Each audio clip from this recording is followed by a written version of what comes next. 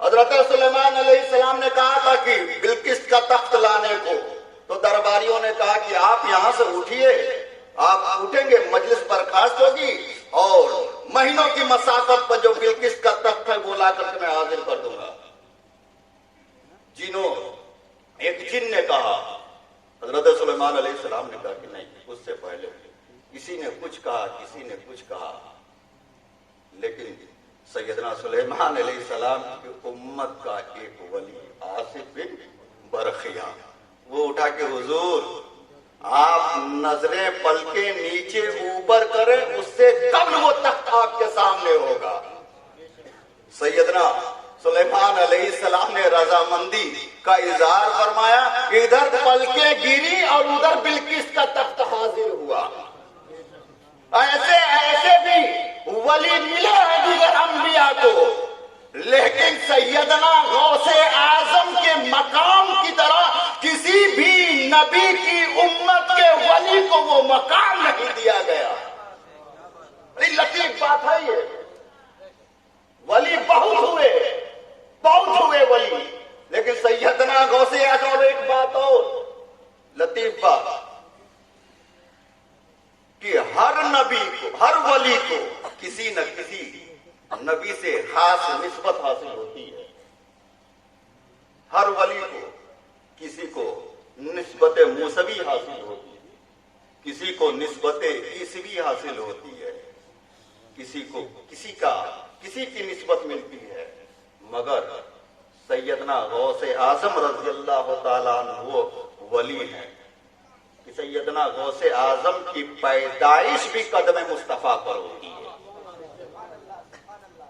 قدم مصطفیٰ پر ہوتی ہے. اور دیگر اولیاء دھیرے دھیرے مدارج طے کرتے ہیں، دھیرے دھیرے سیڑھیاں چڑھ کر کے ولایت کی بلند سے بلند منزلوں پر فائز ہوتے ہیں.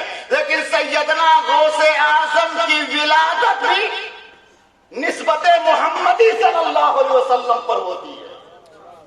اور ایک اور لطیف بات ایک نقطہ دے دوں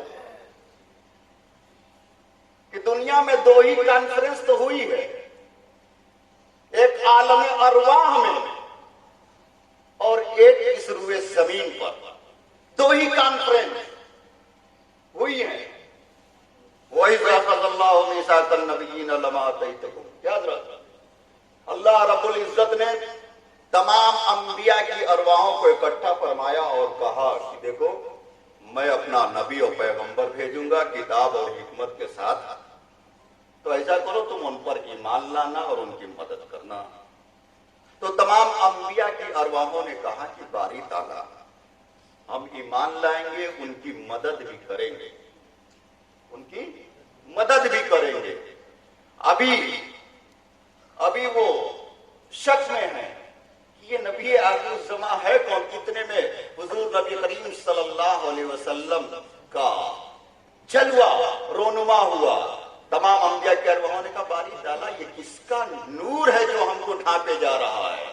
نبی آخر الزمان صلی اللہ علیہ وسلم کا وہ نور تھا. اللہ رب العزت نے کہا یہ نبی آخر الزمان یہ میرے پیغمبر کی روح ہے.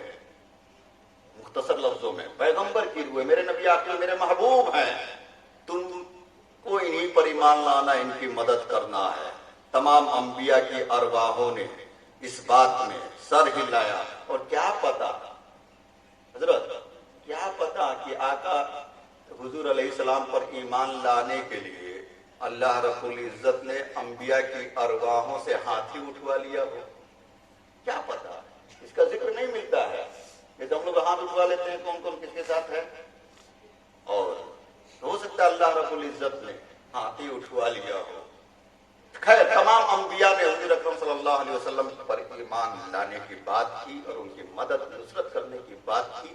تو اللہ نے کہا کہ میں اس پر خود شاہد ہوں، میں اس پر خود شاہد ہوں کہ تم نے ہمارے نبی آخر الزمان پر ایمان لانا اور ان کی مدد کرنے کی بات کا اعتراف کیا ہے. ایک وہ عالم ارواح والی کانفرنس، اور اس دنیا میں سیدنا غوث اعظم کی جب بات آئی، سیدنا غوث اعظم دوران خطبہ عالم وجد میں ایک جملہ نکالتے ہیں کہ میرا یہ قدم دنیا کے تمام اولیاء کی گردنوں پر ہے. یاد رکھیں، میرا یہ قدم دنیا کے تمام اولیاء کی گردنوں پر ہے. علماء فرماتے ہیں کہ سیدنا غوث اعظم کے اس جملے کو دنیا میں موجود تمام اولیاء نے سنا، تمام اولیاء نے سنا اور اس بات میں قبول کیا، سر جھکایا. ہند کی سرزمین پر ایک ٹیلے پر سیدنا خواجہ غریب نواز رحمت اللہ علیہ مراقب کے مراقبے میں ہیں. انہوں نے کہا حضور گردن کی بات کیا، دل اور جگر پر بھی آپ کا یہ قدم ہے. تو سیدنا غوث اعظم کا مقام وہ ہے کہ جو سیدنا غوث اعظم کے قدم کو اپنی گردن پر نہ مانے وہ ولی نہیں ہو سکتا، وہ ولی نہیں ہو سکتا.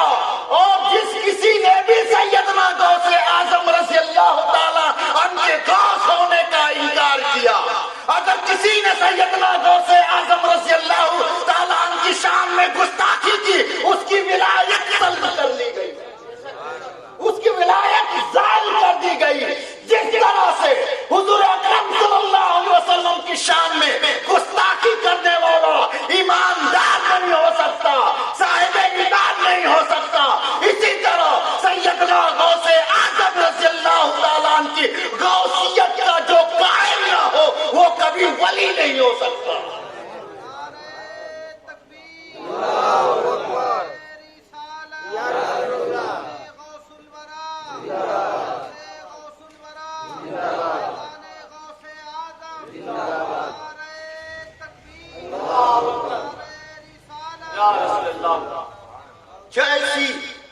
جیسا رسول اس کی امت کا ویسا ولی، اور جس کو جو نسبت حاصل ہوتی ہے، جس کو جو نسبت حاصل ہوتی ہے اکثر اس ولی سے کرامات بھی اسی کے عکس ہوا کرتے ہیں، اسی کے عکس ہوا کرتے ہیں.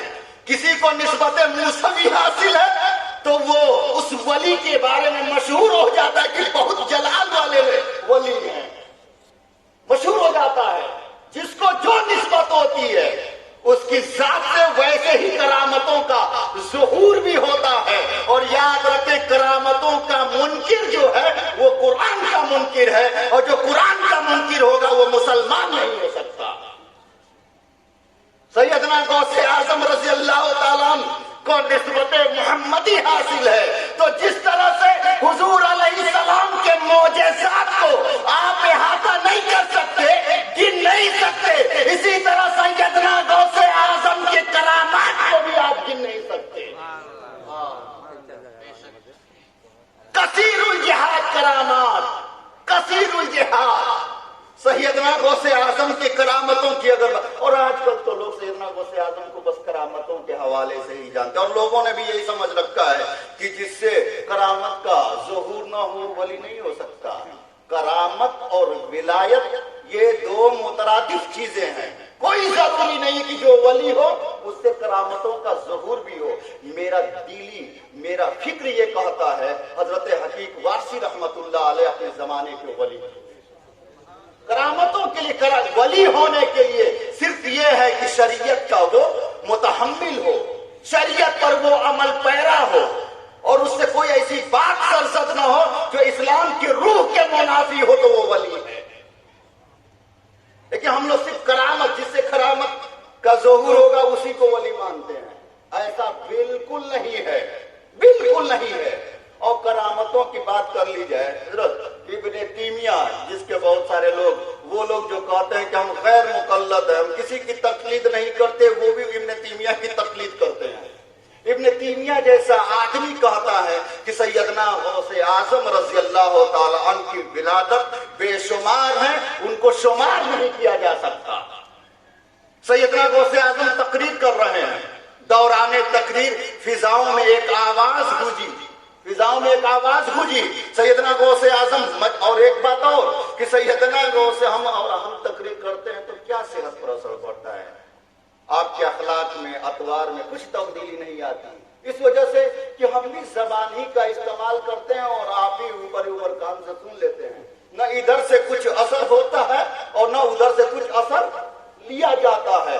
لیکن سیدنا غوث اعظم رضی اللہ تعالیٰ عنہ کا معاملہ یہ تھا کہ سیدنا غوث اعظم کے مجمع میں 70 ہزار لوگ حاضر ہوا کرتے اور روزانہ کا یہ معمول تھا۔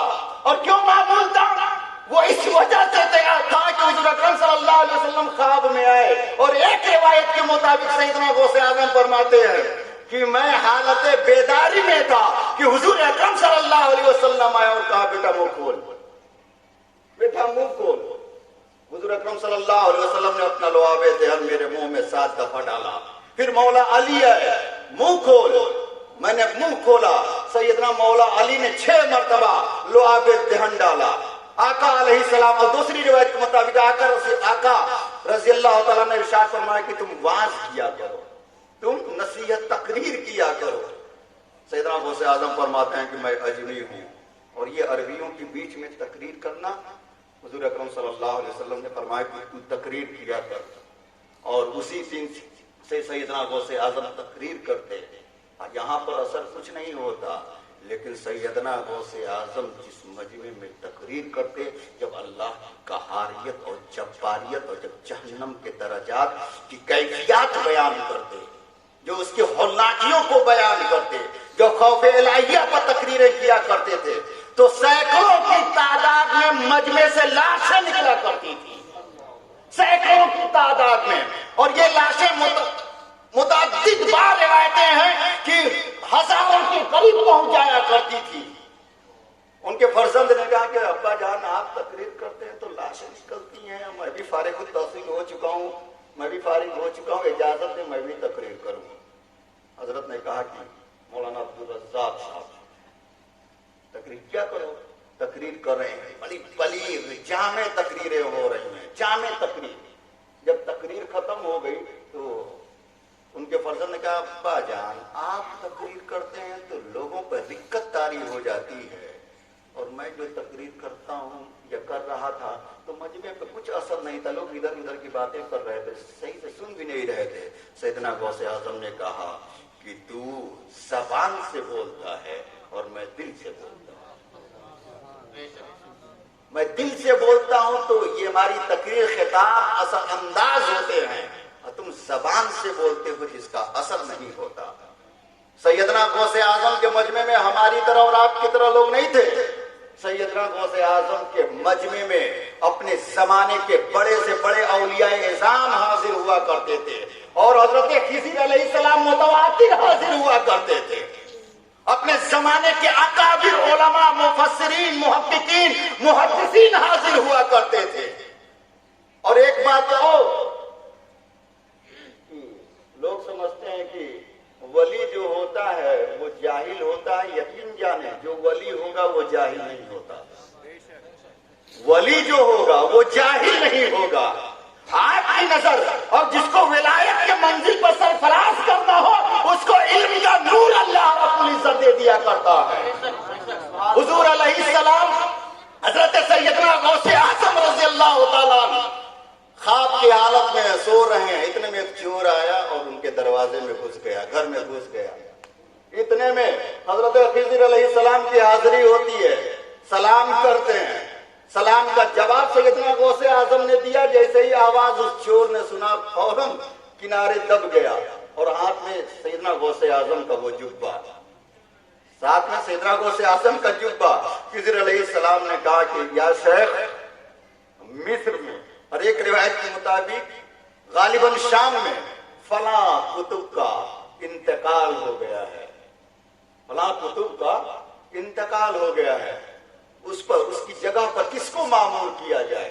سیدنا غوث اعظم نے کہا کہ اندر ایک بندہ ہے اس کو لے جاؤ، اندر ایک بندہ ہے اس کو لے جاؤ۔ سیدنا غوث اعظم کا اس ارشاد کو سن کر کے حضرت خضر علیہ السلام گئے اور اس چور کے بازو کو پکڑ لیا، اب وہ بلبلا رہا ہے، چلا رہا ہے میں چور ہوں، میں چور ہوں، میں چوری کی نیت سے آیا تھا، میں حضرت کا جبہ چھڑانا چاہتا تھا۔ حضرت جبہ بہت قیمتی پہنا کرتے تھے، بہت قیمتی پہنا کرتے تھے۔